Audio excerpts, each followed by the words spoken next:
Хадистерде баяндалғандай, пайғамбар саллаллаху алейхи вассаламға зиярат осындай үлкен бір діни маңызға ие.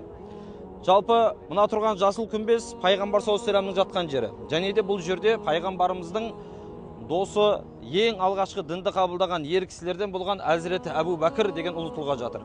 Пайғамбар саллаллаху алейхи вассалам Әбу Бәкірдің иманын бір жаққа, бүкіл мұсылманның иманын бір жаққа қойса, Әбу Бәкірдікі басып кететін еді деген сол ұлы тұлғаның жатқан жері осы жер. Бүкіл кемшілік атауынан пәк болған Алла тағала Құран кәрімде былай деп айтқан екен: Бисмиллахир-рахманир-рахим.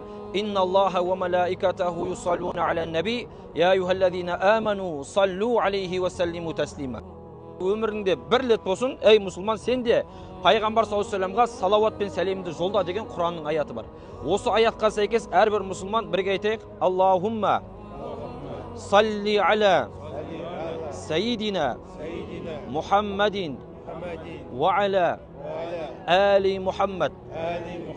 Осылай айтуы парыз екен қазылар. Өміріңде бір рет болсын айтып көрмеген кісі болса, араларыңызда бір парыздан құтылдыңыз деген сөз. Ал пайғамбарымызға айтылған салауат, ол өзімізге қайтадан нұр болып төгілер үлкен бір қазына екен.